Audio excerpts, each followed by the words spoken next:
welcome to this week's episode of Work the Left Side. I am joined by Mr. Scott Bell, the referee, the man who many of you will have seen if you've been to any wrestling shows anytime recently. He's the man with the power, the man with the stripes.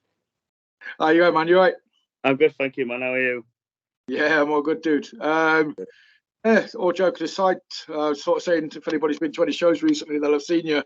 But you're getting yourself around a lot at the minute with shows. Obviously, I've seen you recently at 1PW. Saw you at True Grit in January. Obviously, you got TNT coming up. You got True Grit coming up again, and then you got 1PW coming up again. How's it going, man? You're not short of a bookings by the looks of it. No, definitely not. I mean, it has had its times where it's like up and down a bit. When I have like months where it's just constantly non-stop. So it's good to be busy, but it's also good to have some downtime as well. Yeah, you don't want to burn yourself out or anything, do you? Nah, exactly. So, I've been there and done that, and it's not good because I work 12 days on and have 2 days off my actual legit job, so it's hard trying to find that balance as well. Jeez, you're working 12 days. Yeah. I'm a farmer, so I do miss some bobs like that. So it's 12 days on, 2 days off, and then trying to fit that in with like seeing friends, family, or my girlfriend and all that stuff as well, and training as well, isn't it? It's not just obviously doing the refereeing thing. Obviously, you guys, you go through the training and stuff as well, don't you? Definitely.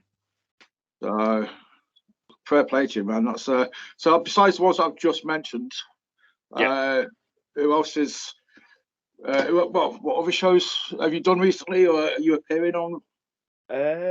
Recently it's been a mixture of a company called BWR, which is based in Grimsby and Cleethorpes. Mainly Cleethorpes, which we normally run shows from out of the Memorial Hall in Cleethorpes, which was quite synonymous for wrestling for a fair few years ago now. And then I've got NGW coming up next weekend, and then I've got something coming up after that, but I can't put a finger on what it was.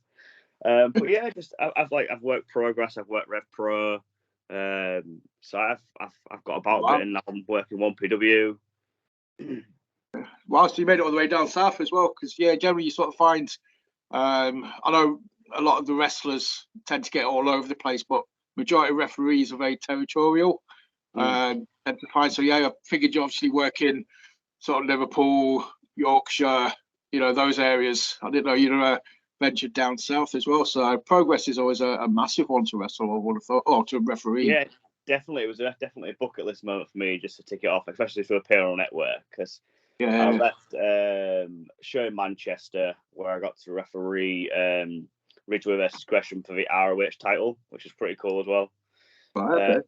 And then I did a weekend, which it was Sheffield and Newcastle on the same weekend for Progress. But yeah, furthest I've travelled is probably Portsmouth for Revpro. Wow. And that was when the whole COVID thing was kicking off, and we're still in sort of partial lockdown and stuff, but we could still do that sort of thing. So I think I was probably one of the only referees, apart from a couple, which were actually still working around that time. COVID-wise, it's pretty cool. But so I'll tick the generic boxes of questions. What got you into refereeing? What sort of made you think, you know what, I want people to respect my authority? Well, I originally wanted to be a wrestler. Bear in mind, I mean, you've seen me live. I'm like 5'4", 5'5". I'm like a little mini Rey Mysterio. But yeah, I just really enjoyed wrestling. Like, me and my mate went to go watch NW at Hull City Hall, and we saw these flyers, which said, do you want to be a wrestler, sort of thing. Come to this school. So we both went to it. We both trained. So I trained probably for about 2 years, and then I thought, I want to give refereeing a go. So I spoke to Matt Myers, who is one of the head coaches, who was at NW then, but him and Nathan Cruz are now at BWR coaching, but them two coached me at NGW. So I said to Matt, look, I want to give refereeing a go. He sort of taught me the basics, because there's only so much a wrestler can teach about refereeing. just your basic stuff, without you having to go to a referee and getting guidance from them. So I got told the basics. I just really enjoyed it. I was really, happy just to be there, be a part of it, sort of thing. And Matt was the one who got me my first gig at BWR, which he was actually in that match as well. And then from then on, I started refereeing for BWR, and then NW took me on as well. And I started refereeing some of their shows. And then it just sort of spiraled from there. I got like True Grit early on, and then bookings kept coming and coming and coming. And I just enjoyed refereeing. I still get to be a part of it without taking as many bumps. Although I have become renowned to be the bump king of referees. But yeah, I still get to be a part of it, and being a referee is still a part of the action. You get the best seat in the house, in my opinion. It's a very underestimated or underappreciated part, I would say, by a lot of people. I think it's key. People who know how certain things work know that it just wouldn't work as well, obviously, without the referee. You guys, timekeepers, you move things along when they need to be moved along and such kind of things. So I did notice, I knew Matt Myers was a part of the story because I saw him post something the other day about how one of his mentors or mentees had now become a tour. I think you had a couple of people under your wing at the weekend. Yeah, that was nice of him when he posted that. It's not very often he does that, so I always pick him up on that when he does that sort of shit. But yeah, we had a double show last weekend at BWR, which was the Evo Academy show, which is what Matt and Nathan teach. Of Evo Academy for BWR, and then we had the main BWR show. So I had these two guys, one lad who used to train for Evo Academy, but now trains up with Northern Grafter with HC Drake. Okay. He comes down for every single BWR show, basically. So I told him, because he's wanted to become referee as well, so I told him to come down, we'll get him on, I'll teach him what I know, sort of thing. And then the other guy was actually Robbie X's nephew. Okay, cool. Which is pretty cool because Jace, Brad. Pardon? Is his name Jace by any chance or something like that? No, it's called Brad. Okay. Brad, but his dad, Milky, was actually a referee for 1PW back in the day. Oh crap! Yeah, it was. Yeah. Which is pretty cool. But yeah, it's weird to think of myself in that position of being able to teach people because I'm only 4 years in. And I've done 500 plus matches, and it's been a crazy 4 years, and it's only going to get crazier, I think, for me. Yeah, oh, definitely, dude. Yeah, I say as soon as the reputation starts to build, and you pause it 4 years in, you've got this reputation. The fact that you're working, not to besmirch, the other promotions are awesome as well, but you've got this new promotion, well, not this promotion that's just come back after like a 10-year hiatus. Yeah. They look at the stars that they're signing, bringing over. And yeah, man, you'll get to be a part of that. Obviously based on reputation. And so you must be doing something right. Oh, definitely. It's been this past year, obviously 2022 and just 2023. Like, I refereed Scott Too Hottie in 2022. And I refereed Rhino. And I refereed RVD at Doncaster Dome. And it's just like 10-year-old me just screaming inside. As soon as I heard Scotty Stewart's music, as soon as I heard RVD's music, and as soon as I heard Rhino's music, it was just like, fuck. How did I get myself in this position? It's cool. Awesome. Cool. It's a weird life in wrestling. I can imagine. But and then, like I say, you've got that. You've got the I think Lana's building up a bit of a feud with you over in True Grit. Lana's a lovely person. Do you know what? I'm going to put this out there. I would love to fight Lana Austin. I think it would be brilliant. Ref versus Lana. Book it, JC. Book it. I've got him on in a few weeks, so I'll put it. Bring it up for him. Bring it up. I'll tell you what Scott wants to get in the ring with Lana. See what happens. There you go, man. That's it. You've got the creds. Get yourself in there. It's always nice to see. You'll get a reaction as well, dude. You would. So I see why it wouldn't happen at some point. So again, that kind of reminds me, I mentioned before we started recording, a previous guest we had on, Craig Anderson, well-known rep around the Leeds area. I remember sort of him, and she's got a thing against referees, I think, in general, dude, because I know she's getting great space all the time back in the day as well.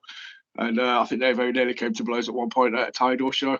So it's just, she's that way out. So yeah, nothing personal. Just doesn't like the stripes, I think. That's Lana in a nutshell.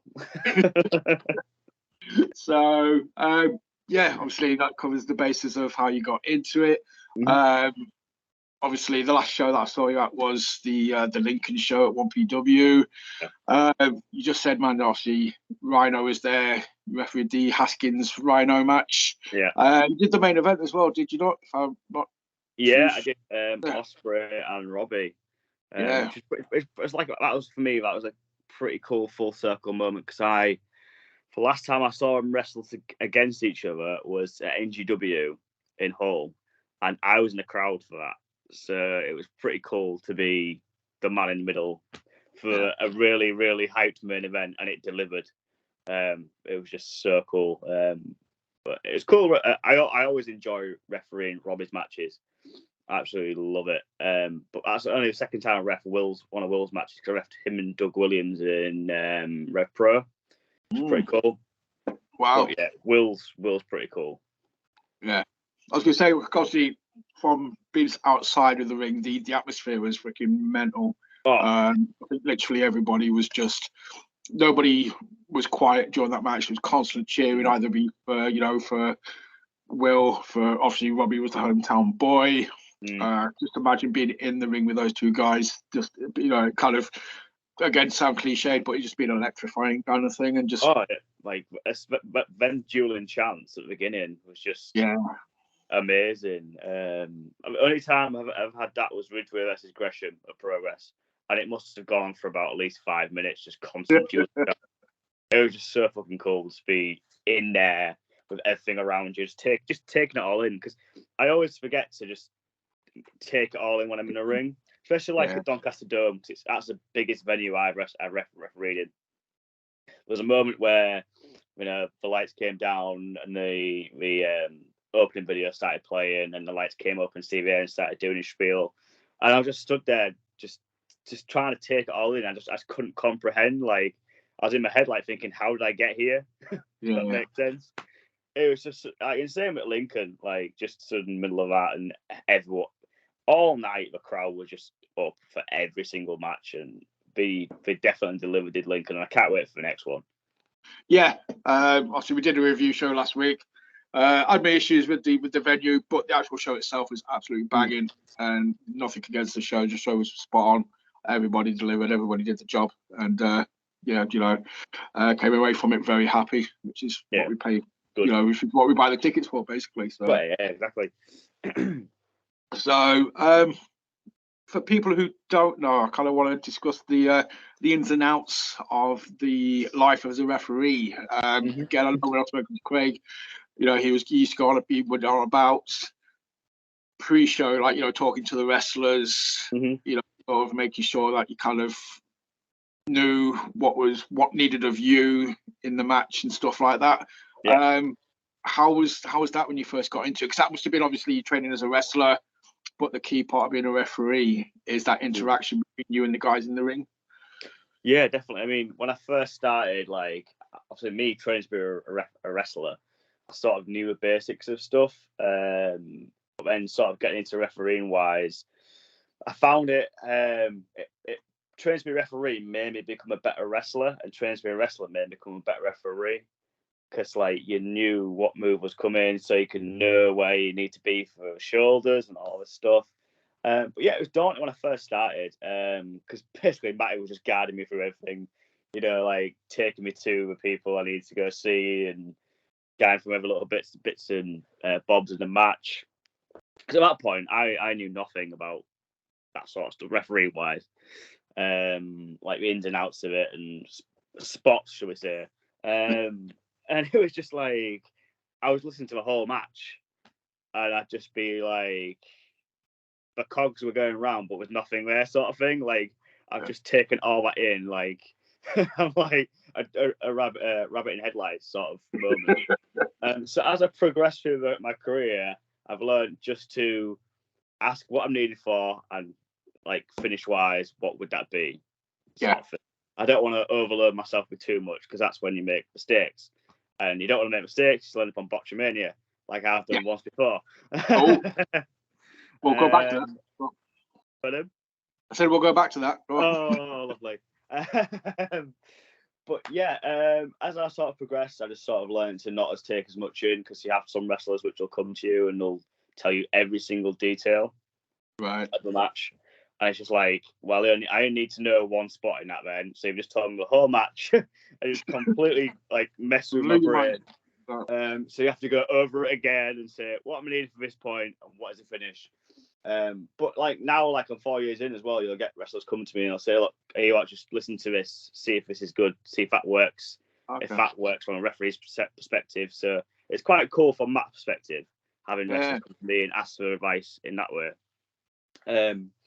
But yeah, my normal day for that obviously would just be you go meet everyone, shake everyone's hands, and find out what matches you're doing. Unless it's been, spoken about beforehand and you know what you're doing already. And then just go into the guys, give them some time to, go through things. And then just basically ask them, like I've said, what I'm needed for here. If there's a ref bump spot, if it's a bump that they want to take, which I don't really feel comfortable in taking, I'll try and find a different alternative. Like was one show where I got asked to be German suplexed, but it was going to be two guys. So one guy was going to German suplex the other, but the other guy was going to grab me in front and pull me over. I was like, nah, we aren't doing that. So we came up with this thing where it's basically, what was it? It was basically like an arm drag type thing, where the guy would grab me instead of like lifting me up for German suplex and just fling me over his shoulder so I could control my break roll. And to be fair, it looked pretty fucking gnarly. You'd be able to find it somewhere. It was on Catch Pro Wrestling, based in Manchester. But yeah, just going through stuff like that and going through your finishes. As a referee, you want to sort of check that there's nothing too similar going on in different matches, because no one wants to see the same match 4 or 5 times. And just checking things that things are, especially in tag matches, things are legal. So you aren't being made to look a fool as a referee. There's plenty of tag teams out there who just don't want to go by the rules. Yeah, they just want both guys want to be in the ring, hitting the moves, because of the 5 count kind of thing. You've got to take it with a pinch of salt. At the end of the day, we're still workers as well. We've got to make ourselves look good, and we're branding ourselves. Yeah, there's a lot more to it than just turning up and counting the pins and calling for submissions. Like say we're timekeepers. We're the first port of call in the ring if someone gets injured. So it helps being like first aid trained, all that stuff. And it also helps if you wear the right stuff as well, because I've seen so many referees now like just wear jeans and bloody like trainers and stuff, and it's like just look a bit more professional. You know what I mean? And tuck your shirts in. It's just the smart casual referee. Next step is like turning your collars up or something, trying to look total. Yeah, exactly. I mean, it's no good having someone who's not trained at all, in a ring with someone. Because, like say, we're first port of call. If someone gets hurt, so you've got to be able to make that split decision, really, whether to end the match, call it there and then, or think of something on the fly to get to that finish quicker. Yeah. There's been a couple of instances where someone's been injured and we've had to think of something for them to go straight to the finish or to segue into that finish without them getting even more hurt. Yeah. You've got to be able to think on your feet with it. And if you just Joe Bloggs from down the road who's someone's cousin or nephew, you're not going to know, are you? You're not going to know to think on the spot, and it just helps be trained in it all. Well, that's it. And it's also, like I said, whether you need to end the match within the next 60 seconds or whether you can make that judgment call and be like, look, if I can give him a couple of minutes, it'll be all right. He just needs to kind of walk it off or something. So you need to come up with something that buys them, like 2 minutes. So you'll get the rest. Yeah, exactly. the wrestler's face. The wrestler will get in your face. You'll kill a couple of minutes that way to allow the person to gather the bearings, kind of thing. Yeah, you've got to be able to make that split decision of can this person continue? If they can if the server can continue, then you've got to think in your head, well, you've got this and this and this at the end of the match coming up. Are you going to be able to withstand that sort of thing? Yeah. But for me, you've got to think on the fly of where to go and what to do next. Like it's just a risk. It's just a massive risk having letting someone just carry on when they're really hurt. Especially if they say to you, look, I can carry on. You've got to make that decision and say, no, you can't carry on. I'm calling it, sort of thing. Especially as well, because it's going to come back on you, because you, like you sort of said, because you're the first port of call, the buck stops with you in that situation. I suppose even if they're telling you they can, you've got to be like, no, I'm not having it on your shoulders. Yeah, exactly. I mean, I had it once at Catch again with Ethan Allen, did his knee in during a tag match. Recalled it there and then Kid Lycos and Kid Lycos 2 ended up having a singles match on the fly with each other. Yeah. No threat, no nothing.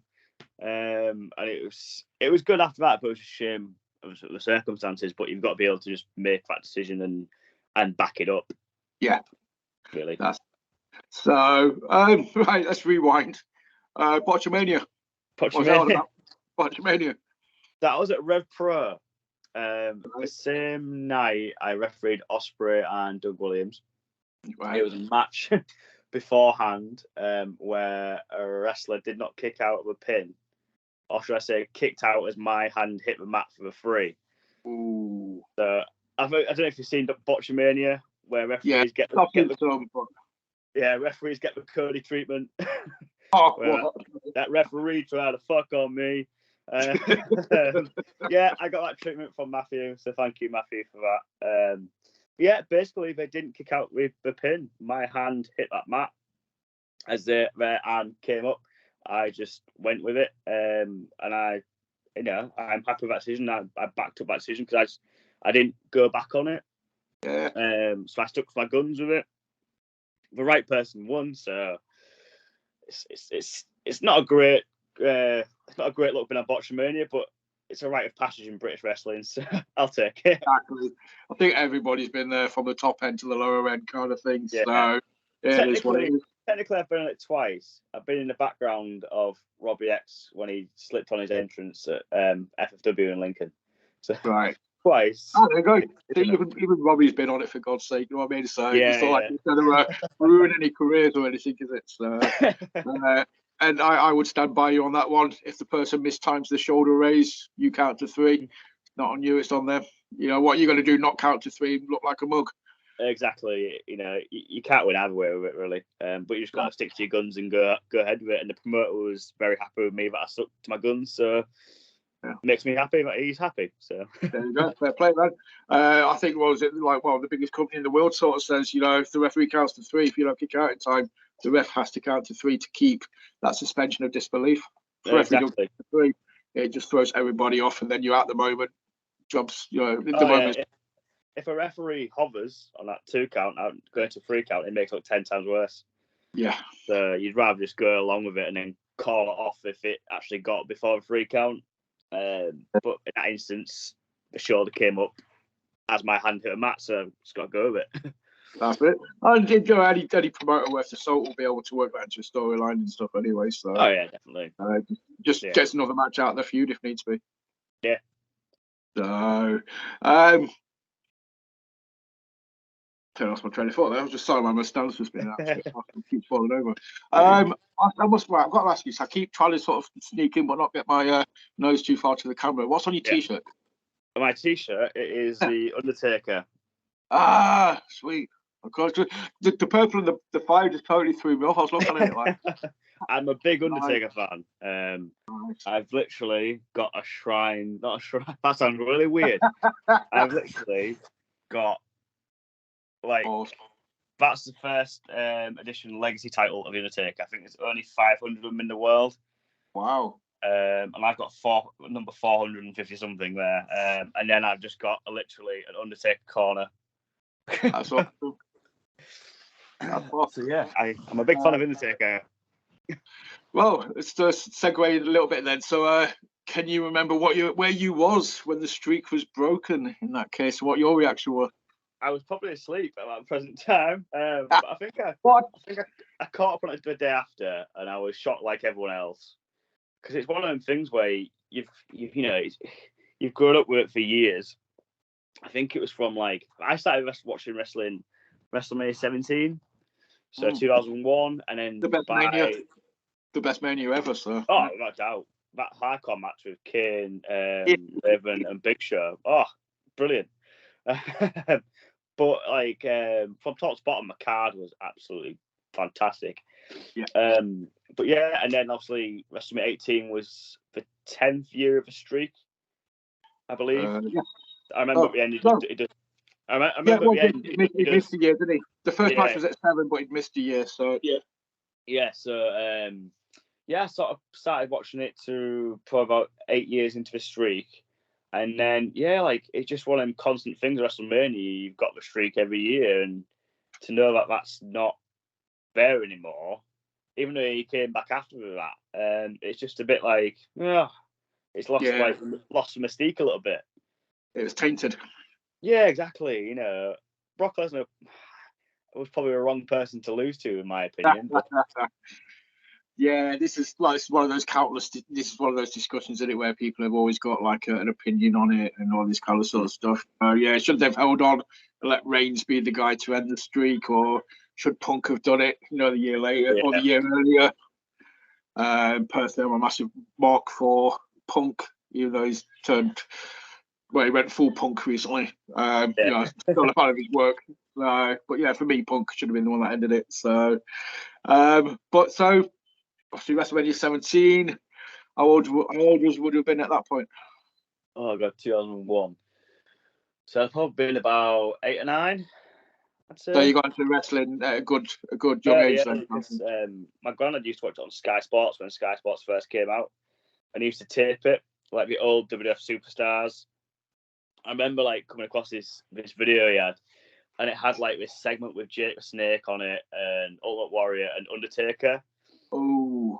Where Ultimate Warrior was getting poisoned by this snake, and I can't think where it was, but it was like that sort of thing, like sort of caught my eye and attention. And I got my first wrestling video I actually got bought was the Best of Raw Volume 1, followed by Judgment Day 2001, which was a good pay-per-view. But I got bought it from Virgin Megastores in Hull in like that'd be like 2002, late 2001.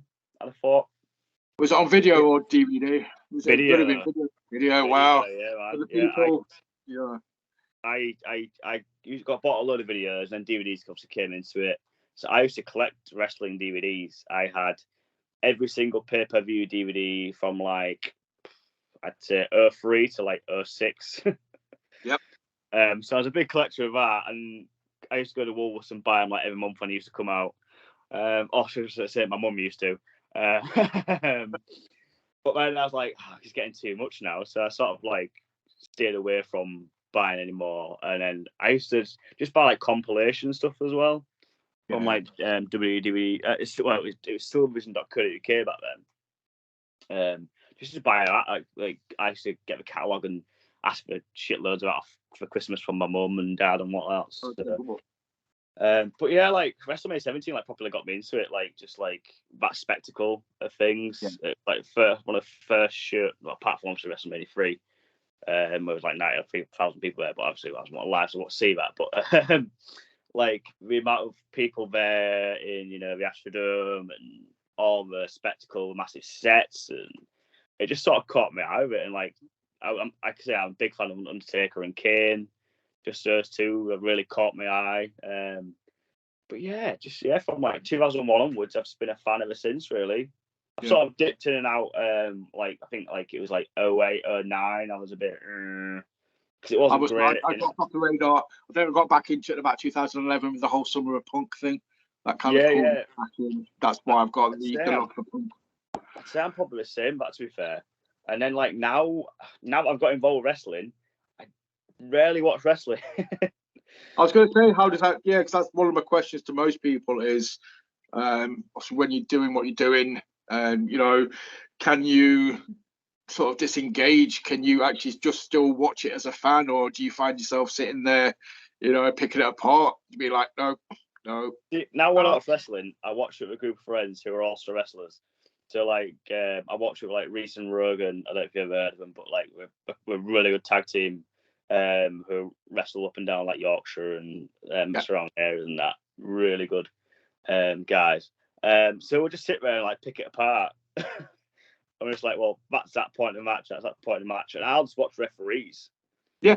Like my pet peeve at the moment is just watching AEW referees. Oh, I was about to say to you, that was literally my next part of call, because I know they're not as bad now, but obviously when AEW first started for the first 12 months or something, even like, you know, Jericho, guys like that, were just the refs and being like, guys, what are you doing? You're making yourself look amateurish by letting people, like we talked about earlier, you know, being a timekeeper. People want the spots, not abiding by the 5-second count or 10-second count, you know, whatever the company wants to have it as. It makes them look just like jokes. Oh, I completely agree. Like, you can watch that and you end up, people who are watching wrestling end up watching the referees because they're making such a meal out of everything. Like, I won't name names, but there's a certain referee in AEW who literally just, it's probably, if his videos going around with said person, like compilations of said person online. But every move, they're sort of just overreacting to everything, and it's just drawn away from what's going on in the ring. So in a way, it's like they're trying to create their own gimmick sort of thing, and that's not what, as a referee, what we should be doing. We should be not seen, basically. I was going to say, I can't remember who said it, but somebody sort of said, you know, the best referee should never actually be seen until it's for like a 2 count or for submission or something. There's like, there's the ref. Like when I first heard that, I was quite offended when I first heard that. Like, Catherine could told me who first said it. But the more I think about it, it's like, oh, that's a really good compliment. And I think Doug Williams said it to me at BWR once. It's like, you know, I didn't notice you were there at all, and that's a great referee. You know, you know, you've probably seen photos of me, like the amount of facial expressions that I do, and it's just natural reaction. Because for me, reaction equals emotion. Yeah. And in that sort of, and that for me helps. I think it helps some guys tell a story, because I'm just like a fan in a way, reacting to what they're doing, and if I'm just stood there stone faced, people are going to notice that, and they'll be like, well, what's this guy doing? What's his agenda? You know what I mean? So I take my inspiration from Charles Robinson, because it's you know, it's, you can notice it, but it's subtle as well, and it's actually genuine reaction, unlike AEW guys who completely go overboard with everything and make everything look 10 times bigger than they need to be. And it's like every move is like The Rock getting a stunner. Yeah, exactly. It's just 3 flips and bosh. You know, like I was teaching the guys at the weekend, build up your emotion throughout the match. So match the pace of that match. So when you're getting towards the end of that match, your emotion should be sky high and matching the competitors in the ring. Because if you're, like I say, if you're stone faced throughout the whole thing and you're not reacting to anything, you're not feeding off that energy from the crowd, and the crowd are going to notice that. And then sometimes, in essence, that crowd will, you know, react to you, but like, it'll bring it down a little bit because there's nothing else there to help bring it up in the ring, if that makes sense. Exactly. Yeah, well, I think you summed it up into, like I said, you're a referee, but you're a fan. So the key thing is finding that balance. You don't want to be stone-faced, but then you don't want to be like Scott Hall, you know, overselling every single reaction and making it look like, just totally all eyes are on you now. Look at the way that guy's reacting. Yeah. Everybody's looking at you as opposed to, obviously, the wrestlers. So, but you've got to find that constant, believable reaction, like you sort of said. So the little moves start off with a little, just like a little bit of a flinch kind of thing, or something, and then it builds up. Little moves, punches. You know, you give it a quick win, like you naturally react in person. Yeah. And bigger moves, like with superplex is a good one for me because I'm small, so I sort of put a little mini jump in it. If it's one PW ring, I don't need to jump because it's bouncy as hell anyway. But again, it's creating that suspense of disbelief of, well, these guys have just fucking thrown each other off this top rope. it's going to create that reaction in the ring. So people are going to look at it and think, fucking hell, it's that referee there. He's just fucking, it's just made him, go up in the air. The little guy just flying. But on the flip side, you don't want to throw yourself over the top rope. Exactly. And like the bigger moves, the finishes, you feed off that energy of, the near falls as well. Especially when coming down for them 2 counts. You make those counts bigger as your match progresses. Yeah. And just bring that energy all the time until the end of a match and match their pace. Yeah, that's awesome. But also, I can't remember which referee, but it's like some of them, like pretty much do like a forward flip when they dive into the ring to count the 3 count kind of thing. So it's just like, whoa, chill out, mate. You just need to get on the ground and do the 3 count. Like up in the air, doing some sort of like ballet move and then coming down to count the 3. It's like, dude, what are you doing? For me, it's AWF's all over that. I remember watching a video of Rick Knox when he was in PWG, and he was like doing suicide dives over top rope on Young Bucks and that. And like at that time, I was like really early in my career. I was like, fuck, I can do that. I can be me. And the more and more I look at it now, and it's like it only warrants it when it needs to, that sort of stuff. And like I think it was him refereeing this match, and this guy got knocked out cold in AEW in a tag match, and he just didn't do anything. Like the guy was out cold in the ring, and they were working around this guy just laid out in the ring. And like for me, that guy's probably concussed. You need to get him out of the ring ASAP, stop the match, and then wait for him to get out of the ring or get some medical attention to the guy, rather than some guy coming in from his team, pulling him to the corner, and then tagging himself in. That's just not safe in my eyes. And I more and more you watch it like as a referee, the more and more you look at things like that, like people checking on talent, and the less I see it in AEW. Right. That makes sense. Yeah. It's little niche things, like you've always got to check on your talent. You got to keep them safe. Oh yeah, definitely, because obviously they're the ones that pull people in, and as much as awesome as referees are, it's their name, it's their faces on the posters and stuff in it. So you got to make sure that they're able to work another day. So, but yeah, I mean, I've heard obviously the AEW stuff. I've got to admit, I'll hold my hands up. I'm a massive mark for AEW. I think in-ring talent's amazing kind of thing, but I've never looked. It's only the glaringly obvious referee bits that I spot kind of thing, because obviously I don't have the idea to be able to pull it apart. But yeah, I just hopefully they do improve and to get a better reputation kind of thing. But I think obviously the rest in WWE are miles ahead of the curve. I think a lot of those guys, they're older, they're more experienced. Yeah. I don't know if many Ric Flairs. I haven't watched WWE in ages, but obviously I know it went through a spell where the referees were quite famous as well. You had Earl, you had obviously you mentioned Charles Robinson, the Mini Flair, Nick Patrick. Those guys were I'd name value to them as well, kind of thing. Yeah, definitely. I mean, my style is a mixture of a bit of Mike Chioda, a little bit of Charles Robinson, and 2 British wrestlers. Well, one's actually does NXT now, but we both did NXT UK.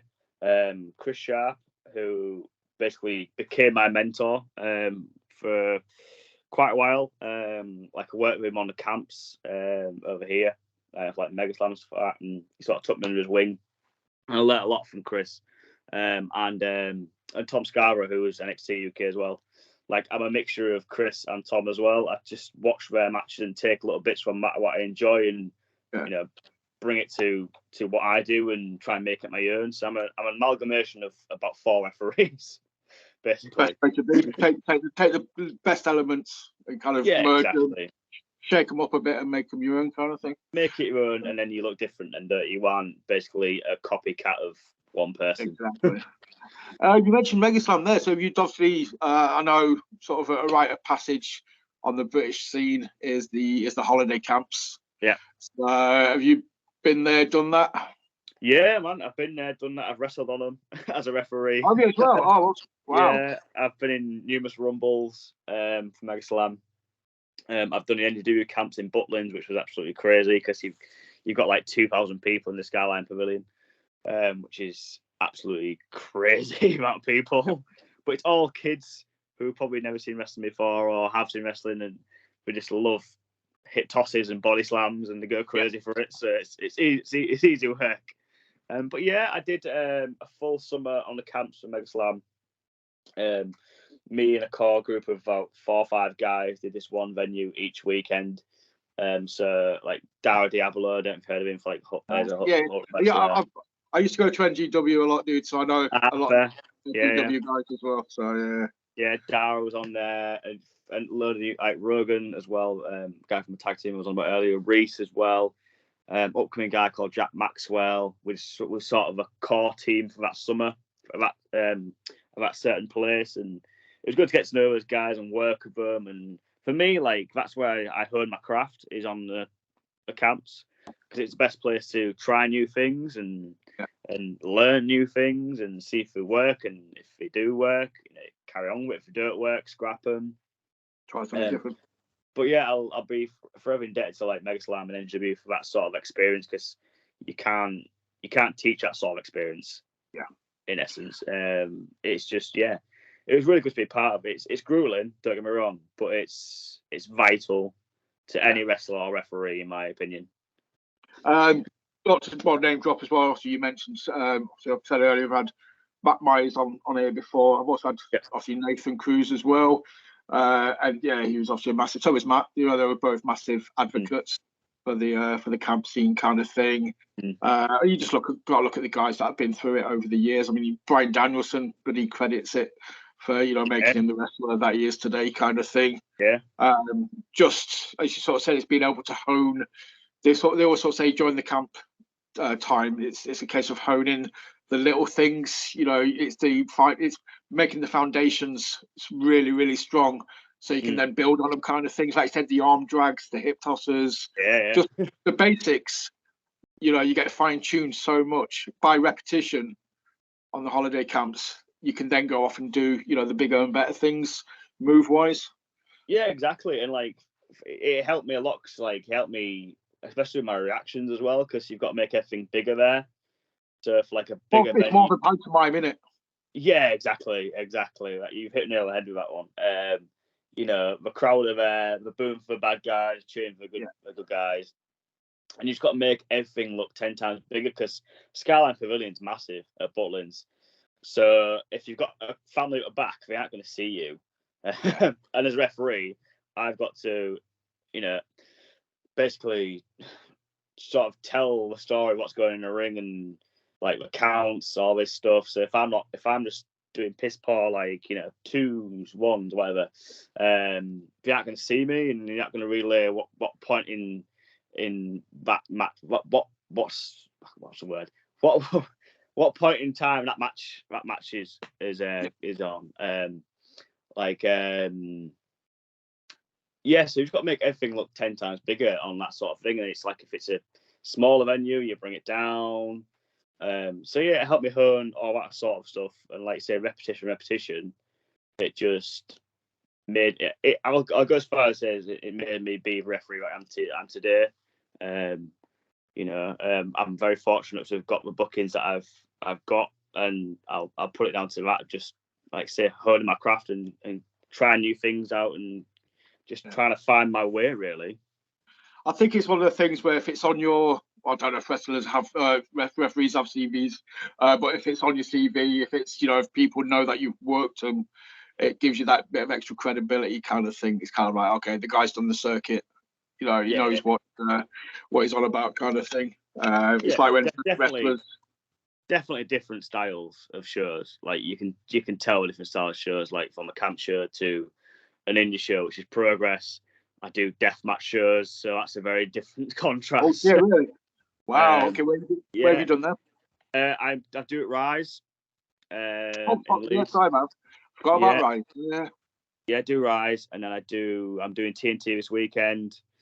But yeah, I think last year I was probably I probably did the most death matches of any referee in the UK, which is a good and bad thing to have, I suppose. But I really enjoy death matches. I think it's an art form. A lot of people don't like it. but it's just a different style of wrestling, isn't it?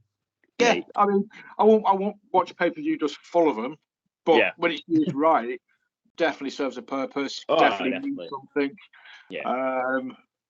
I've got to say, the worst, as awesome as they are, I'm hoping somebody at some point down the line, years ago, I saw a Lego deathmatch. I want to see it again because that was just, you went into it thinking it was funny as fuck. And then 5 minutes into it, somebody's getting body slammed onto like 10 pieces of Lego. You're just like, oh. Where was that? That was at Tidal. Was that JD Boom? JD Boom against Something Star, yeah. Oh, what's her name? Thingy Star. Yeah, yes. Addy Star. Addy Star. Addy Star, that's it. Yeah. The funny thing is, I'm best mates with JD Boom. Oh, there you go. And he never shuts up about that match. Oh, yeah. That is his one defining moment. In all fairness, that's just kind of like shuts up. But yeah, I think that's what sort of put him on the map. Yes.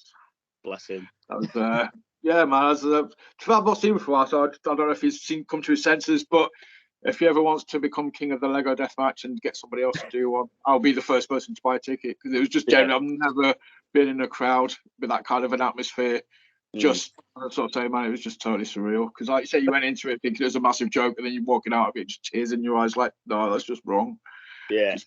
Everyone can relate to stepping on Lego, can't they? So you can imagine getting body slammed or whatever on Lego. It's just painful, man. So Rise. How do you find? I'd say Rise is very much a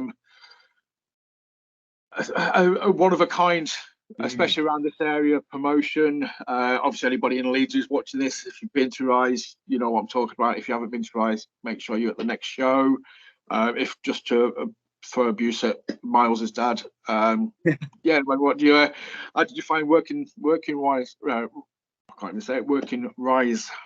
Yeah, I really enjoy it. I was a bit nervous doing my first year because it was like my first death match that I did.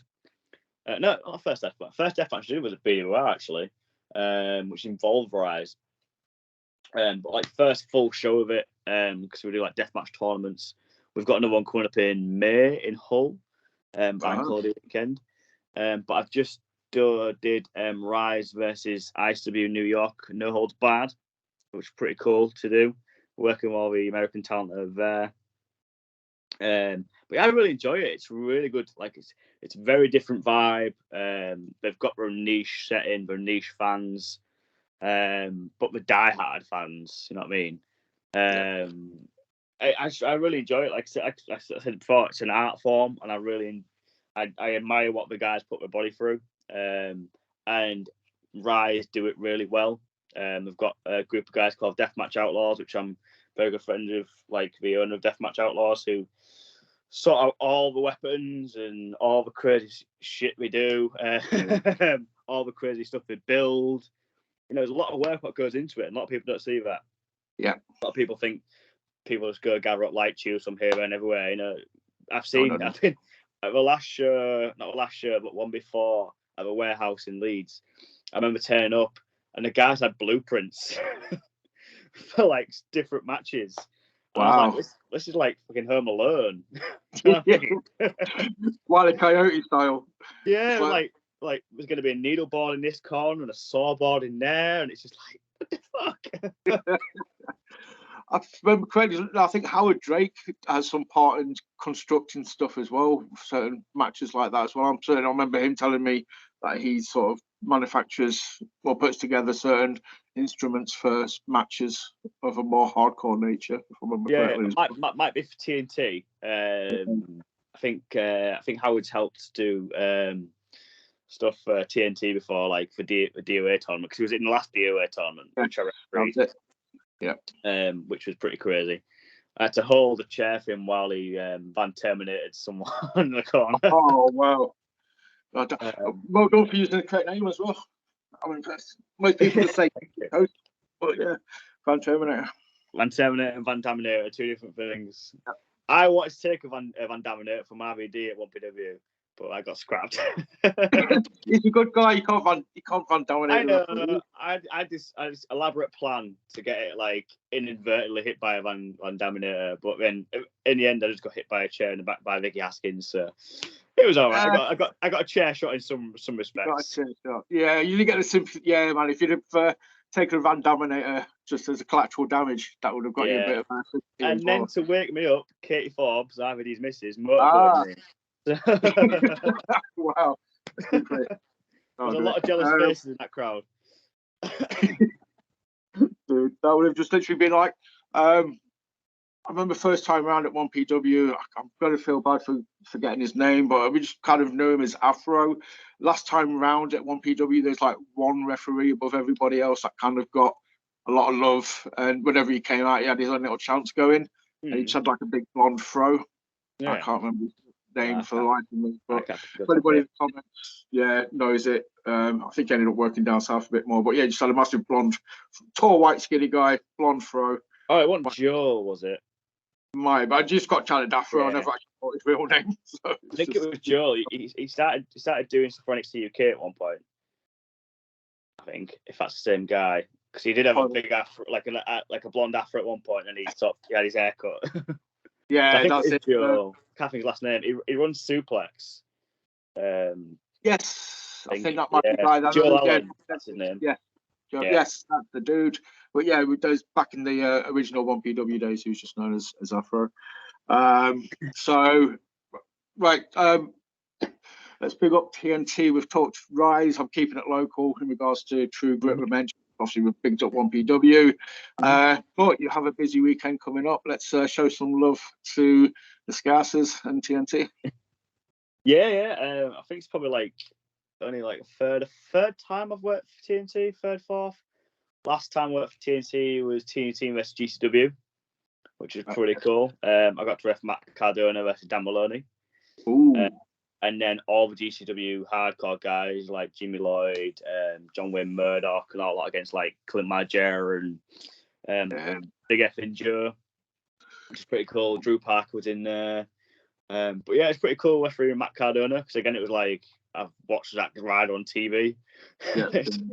I used to have the headband, nice, with the hair on as well. So that was pretty cool for me. But I just come off like a weekend of that as well. So I did Enter on a Friday, and then I did TNT on a Saturday. So I was pretty knackered for that, but it was pretty cool, man. But yeah, we've got Ignition coming up on Saturday, as well as DOA in the evening. Some pretty cool matches on Ignition. And then we've got RPD. I think he's in the main event. He's Ignition champion against Alexander Chase, I believe it's called. And then obviously the DOA tournament, which is the Dead or Alive tournament, which is all death matches pretty much. So I'll be in Mailman for that one. So I'm pretty much looking forward to that one. So. Got your gloves ready? Gloves, eye mask, knee pads, all the shiz. But yeah, I'm working with Sean McLaughlin, who referees ICW, which is pretty cool. I work with Sean at times. But it's been a while since I've seen him, so it's pretty cool to catch up with him. But yeah, looking forward to it. TNT crowds are always like crazy and always into it. So yeah, definitely. It's Liverpool, isn't it? So it's exactly, yeah. I know, obviously, Jay smashing it over that way. I know TNT is probably the flagship promotion, sort of over there, obviously followed by Wrestle Island. But I know those guys have got a good relationship to kind of help each other out. So I don't think either one will. Might be sort of saying. I think TNT is the flag bearer kind of thing, and they've got a lot of talent over there. Massive fan of RPD, as you say, Ryan Paul Davies. I know we've spoken a few times, and last time I spoke to him was just before they put the title on him. And I know he's sort of saying that he wanted more than anything for a company to trust him, with the title, and just let him run with it. He's such a lovely guy, Brian. Such a lovely. It's so nice, and it's one of the people who's just so happy to be there as well. You can genuinely see that here, which is cool to see. I like it, given his obvious history with boxing, when we've talked, he's always kind of Yeah, I've said it before. You know, he's just got a genuine love of the wrestling business that it shines through. I think the fans pick up on that. People around him pick up on it. It's not like he's just a boxer ended up having to do wrestling and he's got a chip on his shoulder about it. You know, he loves wrestling as much as he loves boxing, kind of thing. And yeah, it shines through. He's just willing to learn. He always wants to learn more. Oh, of course, like you can see that in him as well. You know, he's putting in the work, and it's definitely shown. Like over the past year and a half, he's come on leaps and bounds from when I first saw him to now. It's just a completely different RPD. Yeah. And so obviously that's TNT. We've got DOA. So you've got your death matches lined up. Have you been given or any indication? Are you plugging for any matches at the next Dome show, the 1PW show? Do you want to get involved with? Do you want to get in Lance Archer's face? I've seen some matches which I quite like. I know some matches that I can't say, which I'm looking forward to. It's not going to disappoint. I'll definitely say that. I enjoy speculating. It's probably going to blow the last two out of the water. From what I've heard. Nice. But yeah, I won't mind refereeing that scramble match. I was going to say, do you want to get involved in the ladders? Oh yeah, well, naturally we'll have two referees out there anyway for safety reasons. So me and James Green will be out there on the front line with that one. So that'd be cool to be a part of that one. But like we've got it's a night of having loads of titles online. So we've got obviously the open weight championship, and we've got women's championship, the tag team championships, and I think the men's at some point as well. Yeah, they haven't actually announced that yet, but I've already like I said, I like to speculate. You know, I announced earlier people that I'm going to be talking to next month as part of the 1PW month. Speaking to Robbie Eckert earlier, he's agreed to come onto the show. Him for me is my pick for the open weight title. Spoke to Lizzie. I think it's going to be amazing if she can start the gauntlet at number one, go all the way through it and win it. So she's my pick for the women's. Mark is coming on. He's got to be in the heavyweight title picture. So for me, he'll be my pick for the first 1PW champ. And if I can try and street talk, Doris and Slater, they're my pick for the tag titles. So that's me laying out there. That would be, if I was a betting man. So hopefully I might be wrong about one or two, because it was nice to be surprised. Oh, definitely. As Leon Slater is having such a crazy year. Sorry, dude, what's that from? Like Leon Slater is just absolutely phenomenal, having such a crazy year. Only 18 years old, and doing all that shit. Like, yeah, he's only 18. He's only just turned 18. It's criminal. I didn't peg just like at least like early 20s kind of thing. No, 18. Madness. Obviously, Doris, both of them individually and as a team, absolutely smashing it. I mean, if you can get a chant going on in Doncaster that bigs up Birmingham, you must be doing something right. Oh, definitely. Sorry, mate, I totally cut you off before when you were on about the scramble match. You're saying you're looking forward to, or hopefully will be involved in refereeing the scramble match. Yeah, I mean, just look at the talent, what's in there. It's one hell of a match, especially for Kazarian alone. You know what I mean? But yeah, I'd be happy to be a part of any match. To be fair, I'm not precious about what I do or what I want to do. End of the day, we were all there to be a part of something, and I'm just happy to be there. Really happy to be a part of that. That 1PW. It's an amazing brand, amazing company, run by amazing people. It's just I feel very privileged to be a part of it all, if I'm honest. Yeah, like I say, man, it just goes to show, how far you've come, in the 4-year journey. Obviously, prior to 1PW, this is March. This is part of True Grit Month. We've got the True Grit Games coming up at the end of this month.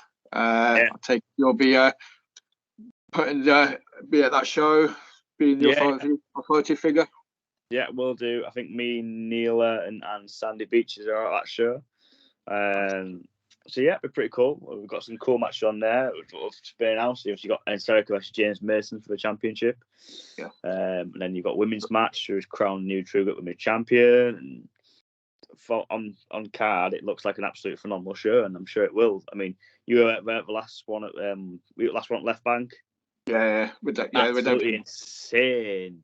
Yeah. Insane crowd. An absolutely stunning venue. Yes. Like, it's one of really the best fit the name venues. of the show.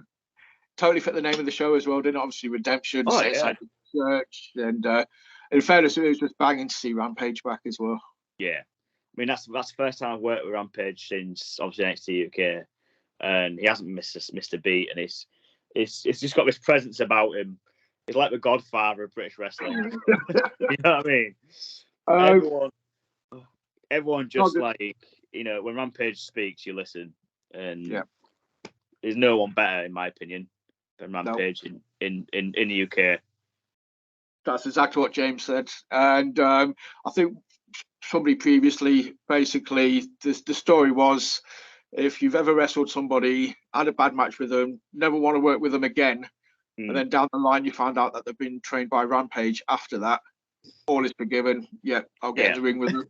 You know, like, okay, enough. You know, Rampage has shown them what to do, and they basically sort of described him as being like the Obi-Wan of British wrestling. Without a doubt, Nathan Cruz swears by him. He's learnt a lot from Rampage. He reckons he's the best wrestler in the UK, if not Europe. And he just makes everything look so believable. You know what I mean? But he's safe with it as well. He's such a great guy as well. He looks you know, quite ominous when you first see him, but he's such a lovely like human being when you meet him. So nice. Well, I'll say it quietly, but a few people have sort of said he's just like a big teddy bear. But I didn't say that. I won't reveal myself. Don't let me say that. You might get chopped. Yeah, exactly. God, yeah. But yeah, he's exactly like that. You know, he's such a nice human, and he always takes time to, you know, give you feedback and talk through things with you, and you know, that sort of information is invaluable for that sort of person who's been through what he's been through. You know, how many years he's been in the business, and you know, it's just such a good guy. Yeah. I think I'll end there on the big enough of Rampage, because I think that's a good point to sort of hit the hour mark. I don't want to keep you too long because it's also on the night time. But dude, you know, it has been a legitimate pleasure to talk to you. I've just clocked the time and it's kind of flown by, so that speaks volumes for me, mate. So thank you so much. Do you want to do your plugs, get your socials, get people? Only place to find me is probably Twitter at the moment. I think it's just at RefSGB93. So yeah, hit me up on there if you want to follow me on Twitter, and I think it's the same on TikTok as well. TikTok, yes, we've just ventured into the whole TikTok universe. I'm still getting used to it. Yeah, I just use it to make highlight videos of shows that I've been to. There's a video on there I put on there of a spot I did with Gene Money and Maggot. You've probably seen it. It's like the Eddie Guerrero spot. Right. With the chair, yeah. It was with the championship belt. So basically, they're fighting with this belt, throwing it back to and from to each other. Laura Kate, the referee at Progress I was working with, she comes in, they throw a belt to her, and then they both take a bump. When I get in the ring, because I've been bumped early in the match, and I think that LK has taken them out with a belt, so I then do a whole "you're out of here" to LK. Nice. I will get that looked up. But yeah, obviously on Twitter, I'll plug the socials in the link as well. But yeah, dude, it's been a genuine pleasure. I look forward to seeing you at many, many more shows coming up. And we'll obviously chat again at some point. And then, but yeah, you've been spot on. Thank you so much. Cheers, mate. Thank you for having me. That's all right.